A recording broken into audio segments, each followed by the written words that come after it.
کہ کائنات پھیل رہی ہے.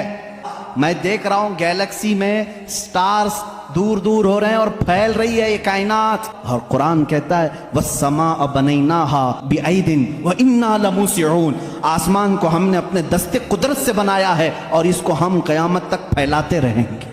14 صدی پہلے ہی یہ تحقیق اللہ کے کلام میں آ چکی. پہلے سائنسدان نے کہا کہ پہلے یہ زمین آسمان سب چیزیں ایک ہی تھیں, ایک بڑا دھماکہ ہوا, اس سے پوری کائنات پھیلی, سورج الگ ہوا, زمین الگ, آسمان الگ.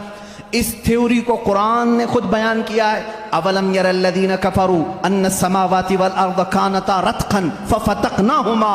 اللہ فرماتا ہے اے محبوب کیا نہیں دیکھتے وہ کافر اب بھی انکار کر رہے ہیں, زمین اور آسمان ملے ہوئے تھے, ہم نے ان کو پھاڑ کر کے الگ کیا.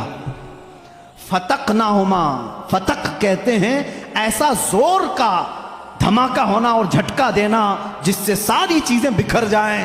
اور قرآن نے اس بگ بینگ کا ذکر کیا. بلیک ہول کا تذکرہ سورہ واقعہ میں موجود ہے. اللہ فرماتا ہے لا اقسم بمواقع النجوم, قسم ہے ان جگہوں کی جہاں جا کر کے ستارے فنا ہو جاتے ہیں, اس کو آج سائنسدان بلیک ہول کہتے ہیں. علم نباتات, پودوں کا علم, یہ ایک پورا باضابطہ ایگریکلچر, اس پر تو یونیورسٹیاں قائم ہیں جس میں پودوں کی نشو و نما کے متعلق تحقیقات ہوتی ہیں, اور قرآن اس کی تمام تفصیلات بتا رہا ہے.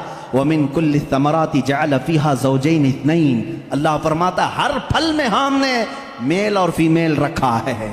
آج کے سائنس کہہ رہا ہے ہر درخت میں میل اور فیمیل ہوتے ہیں. زولوجی, جانوروں کا علم. وَمَا مِن دَابَّةٍ فِي الْأَرْضِ وَلَا طَائِرٍ يَطِيرُ بِجَنَاحِهِ إِلَّا أُمَمٌ أَمْثَالُكُمْ. ایک سائنسدان ہے, اس نے سب سے پہلے کہا جانوروں میں بھی انسانوں جیسی کچھ عادتیں ہیں, میں نے ان پر تحقیق کی ہے. اس سائنسدان نے کہا, اور رب تعالیٰ فرماتا ہے زمین میں کوئی جانور ایسا نہیں اور اڑنے والے پرندوں میں کوئی ایسا نہیں, الا امم امثالکم, وہ سب کے سب تمہارے جیسی سوسائٹی رکھتے ہیں, ان کے اپنی برادریاں ہوتی ہیں, ایک ہی خاندان کے ساتھ اڑتے ہیں, آتے ہیں, جاتے ہیں.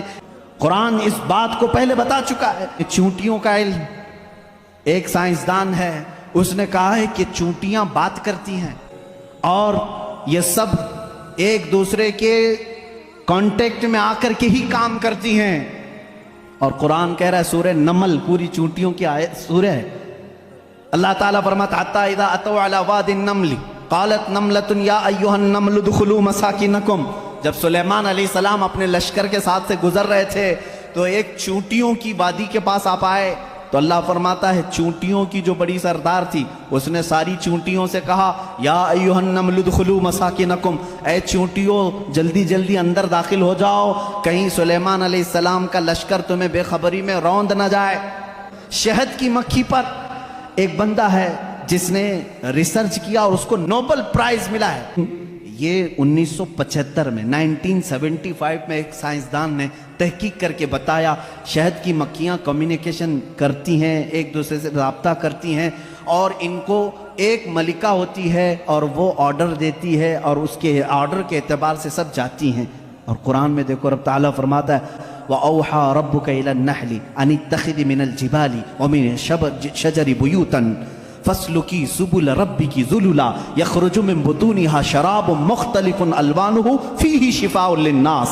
اللہ فرماتا ہے تمہارے رب نے شہد کی مکھی کو یہ علم دیا ہے, اور شہد کی مکھی کا جو ورڈ یوز ہوا ہے عربی میں وہ مؤنث یوز ہوا ہے. اللہ قرآن میں فرماتا ہے مکھا نہیں مکھی. 1975 میں یہ بھی ایجاد کیا شہد کہاں سے نکلتا ہے, تو بعض لوگوں نے کہا وہ تھوک دیتی ہے منہ میں سے, اب تک تو یہی معلوم تھا. 1975 میں ایک سائنسدان نے کہا نہیں, اس کی بیلی میں سے, بیلی فیٹ جو ہوتا ہے پیٹ کی چربی, یہاں سے نکلتا ہے. رب تعالیٰ فرما رہا ہے یخرج من بطونها, ہم شہد اس کے پیٹ کی چربی سے نکالتے ہیں.